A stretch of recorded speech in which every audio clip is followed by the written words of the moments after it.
መንዙማ ይላል የዛሬው ርዕሴ። መንዙማ ይራባሉ ነቢዩ መሐመድ ሰለላሁ ዐለይሂ ወሰለም በአንድ አጋጣሚ እሳቸው እና አቡበከር እና ዑመር ረዲየላሁ ዐንሁማ ተርበው ነበር። አምልኮ በብቸኝነት የሚገባው ጌታችን አላህ ግን የሚመግብና የማይመገብ ነበረ። አሰላሙ አለይኩም ወራህመቱላሂ ወበረካቱህ። ውድና የተከበራችሁ ውድ ቤተሰቦቼ የቻናሌ ተከታታዮች እንዴት ናችሁ? ሰላም ናችሁ ወይ? ሰላም ነኝ አልሐምዱሊላህ። በያላችሁበት የዓለም ዳርቻ ሰላም፣ ጤና፣ ፍቅር አብዝቶ ክርስቲያን ወገኖቼ ሰላም ሰላም ብያለሁ። ለቤቴ አዲስ የሆናችሁ ላይክ፣ ሼር፣ ሰብስክራይብ ያደረጋችሁ ቤተሰብ መሆናችሁን አትርሱ።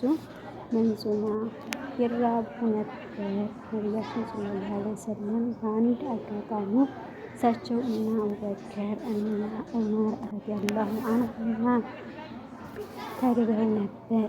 አምልኮ በብቸኝነት የሚገባው ጌታችን አላህ ግን የሚመግብ እና የማይመገብ ነው። ነቢዩ መሐመድ ሰለላሁ ዐለይሂ ወሰለም ይተኛሉ። እንቅልፍም ወስዷቸው ፈጅር ሰላት አምልጧቸው ያውቃል። አምልኮ በብቸኝነት የሚገባው ጌታችን አላህ ግን አያንገላጅም፣ አይተኛም። ሞቷል። ነቢዩ መሐመድ ሰለላሁ ዐለይሂ ወሰለም ሞተዋል። በብቸኝነት አምልኮ የሚገባው ጌታችን ግን ሕያው እና የማይሞት ነው። ከነቢዩ ቀጥሎ ምርጥ ሰው የሆኑት አቡበከር ሰዲቅ ረዲየላሁ ዐንሁ የአላህ መልእክተኛ ሰለላሁ ዐለይሂ ወሰለም የሞቱ ጊዜ እንዲህ ብለዋል። መሐመድን የሚያመልክ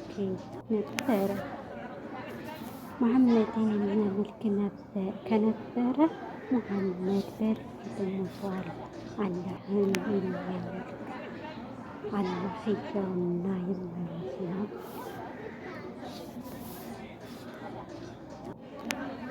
አግብተዋል፣ ወልደዋል። ነቢዩ መሐመድ ሰለላሁ ዐለይሂ ወሰለም አግብተው 7 ልጆች ወልደዋል። አምልኮ በብቸኝነት የሚገባው ጌታችን አላህ ደግሞ ሚስት የለውም። አምልኮ በብቸኝነት የሚገባው ጌታችን አላህ አልወለደም።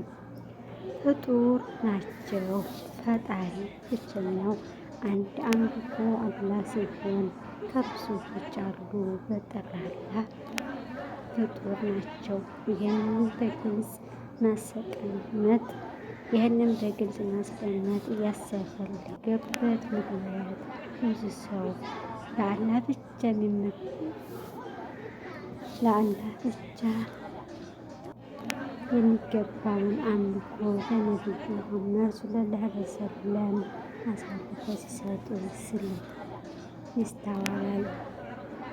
ለምሳሌ ነቢዩ ልጅ ስጡኝ ማለት የሚሉ ነቢዩ ያለፈውን እና መጪውን ወንጀላችንን ይምራል የሚሉ መገነቢ የሁሉ ቀላቢ እያሉ ሲሳይ እንደሚቸር የሚያምኑ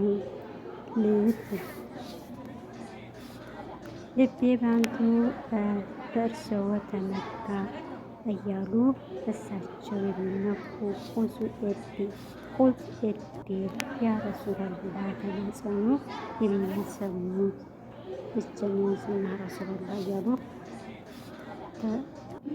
የሚማጸኑ አብሽር ወንድሜ ግባ ብሎ ማነው ያፈረው ያነቢ ብሎ እያሉ የመሳሰለውን እያሉ የአላህን ብቸኛ መብት ለነቢዩ መሐመድ ሰለላሁ ዐለይሂ ወሰለም የሚሰጡ አሉ። ይህ በእርግጥ ሽርክ ነው። ነቢዩ መሐመድ ሰለላሁ ዐለይሂ ወሰለም እንደ ሌሎቹ ነቢያት ሁሉ ይዘውት የመጡት መልእክት አላህን በብቸኝነት እንድናመልክ ከእርሱ ውጭ የሚመለኩት የውሸት አምልኮት በጠቅላላ እንድንክድ ነው። ኢሳ አለይሂ ሰላም ያላህ ነቢይ እና ከእሱ የቁርጠኝነት ባለቤት መልእክተኛ ውስጥ ከመሆናቸው ጋራ ምንም አምልኮ ሊገባቸው ብለን አፋችንን ሞልተን እንናገራለን። አምልኮ አይገባቸው ብለን አፋችንን ሞልተን እንናገራለን። ምክንያቱም ኃላፊነታቸውን ከአላህ የተላከውን መልእክት ማድረስ እንጂ ከአላህ ጌትነትም ይሁን ከአምላክነት ምንም ድርሻ የላቸውም። ሽርክም አይደለም፣ ረዳትም አይደሉም። አላህ ከፈቀደ በኋላ ቢሆን እንጂ የሚያማልድም ልክ እንደዚሁ ነቢዩ ሙሐመድ ሰለላሁ ዐለይሂ ወሰለም የአላህ መልእክተኛ እና ባሪያ ናቸው። ይህንን እንጂ ከአላህ የተላኩትን መልእክት ከማድረስ ባሻገር ከጌትነትም ይሁን ከአምልኮነት ይሁን ድርሻ የላቸውም። ሽርክም አይደለም፣ ሸሪካም አይደሉም፣ ረዳትም አይደሉም። አላህ ከፈቀደ በኋላ ቢሆን እንጂ አያማልዱም።